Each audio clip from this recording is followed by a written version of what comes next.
XDefiant has set a high bar for FPS shooters this year, with over 500,000 concurrent players on launch and one of the most enriched post-launch content roadmaps I have ever seen. It is definitely going to give Call of Duty a run for its money. But the fact is, the game is not perfect. Far from it, in fact. And there are a few things I think really ruin this game that aren't being talked about enough. So in this video, I'll be discussing these exact topics and proposing my own solutions. So without further ado, let's get into the first topic. The first thing they need to fix is really the broken abilities. And there are two in particular that need to be addressed immediately. The first one is the DedSec spider bot, easily the most intrusive thing in the game that requires no skill to use. In all honesty, the spider bot isn't really that bad, but when it is spammed every 20 seconds, it really becomes more of a nuisance than a benefit to the game. If you didn't know, the spider bot is an ability that drops a robotic spider on the ground. The spider bot runs around the map looking for enemy players, and when it locks onto a player, it latches onto their face, rendering them completely useless until it's shot off. When it latches onto you, it begins to stun, which will make you take damage. It also slows you down to barely being able to move, and you can't aim in or shoot straight at all. The issue with the spider bot is the fact it requires no skill to use and can completely hinder the opponent with really no easy way to counter. It's simply just overpowered. If I was making XDefiant, I would make it harder to use the spider bot, whether by you having to control it like an RCXD in Call of Duty, or once the bot has latched onto an enemy, the player has to hold down a button to stun and damage them manually,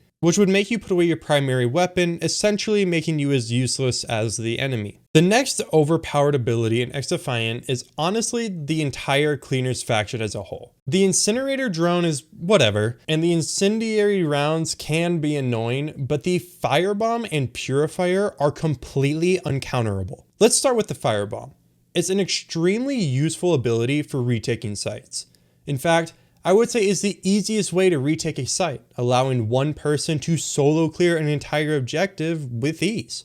The firebomb unleashes fire in a circle around the player, causing all enemies to burn within the vicinity. When the firebomb is used, nothing really happens to the user though, which is primarily where I see the ability being overpowered. I think there are two routes the devs could take to make the firebomb more fair. The first one takes inspiration from D.Va's self-destruct ability in Overwatch.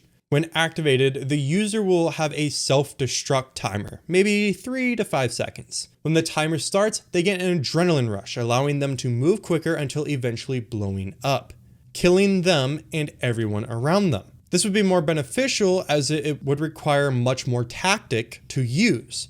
And I wouldn't be opposed to them boosting the damage from the explosion to make it fair. The other route they could take is to slow everything down so it can be counterable. Every time I get hit with the ability, it hurts me and I burn afterwards. While I am already weak and continuing to be more damaged, I have to now fight the cleaner who took no damage and didn't even have to slow down to use it. The ability would be much more fair if the user became sluggish, slowing them down to allow enemies to have a chance of killing them if they are positioned correctly. Now, let's move on to the purifier. This ability allows you to use a flamethrower that melts enemies instantly from around 20 feet away or closer. The purifier is extremely powerful due to how fast it melts the enemy, which sometimes doesn't even allow them to shoot back before they die. The solution to this one is really quite simple.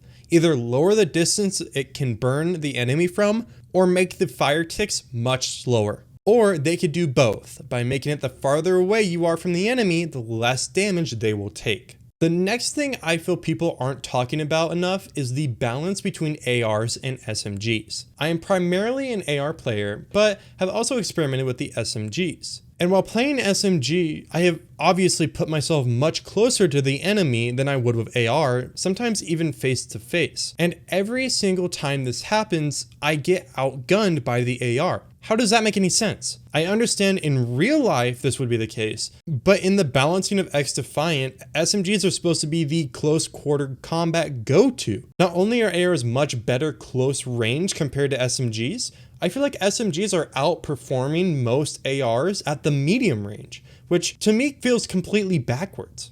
But this could be occurring because of the next issue I have with XDefiant, the fact attachments are too taxing. From my experience, attachments truly have too much of an effect on the performance of a gun, and this is only amplified because of how poorly the guns perform with no attachments at all. I personally don't like leveling up a new gun because I feel like I have a huge disadvantage against people using their meta builds against me. I also believe the attachments available don't have enough variety, leaving a lot of builds to be very similar. For example, most meta loadouts feature the super light front grip.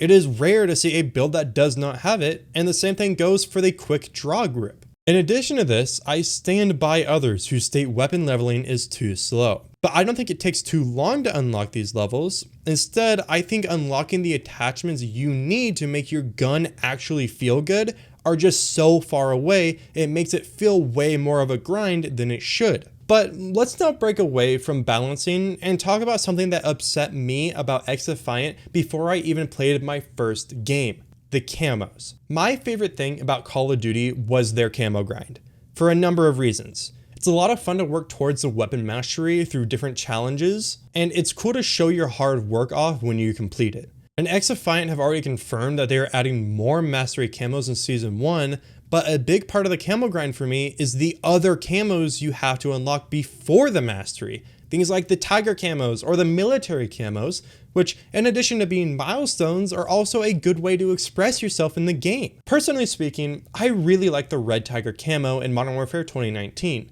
So even after getting Damascus, I still used the red tiger on most of my guns. And I feel it really hurts that all the camos they have are behind paywalls. But the camo grind isn't fun anyways because of the game modes we currently have to play on. Let me paint a picture for you that will be more than likely relatable. You load into your favorite mode. For me, that's domination or occupy. And you're hoping to win the match, of course. Why else would you play the game? You start the game by going to your first objective, but you realize you're the only one there. You cap the point and you move on to the next objective, but your friendlies aren't there either, allowing the enemy to kill you and take the zone with ease. You ask yourself, where the hell are my teammates?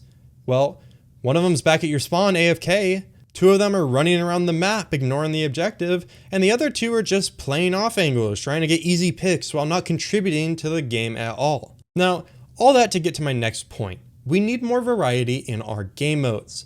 A lot of people are going to XDefiant because of the offerings of no SBMM. But as of right now, they only offer us modes that would benefit from having it. All modes except for Hotshot require teamwork to capture objectives and hold them.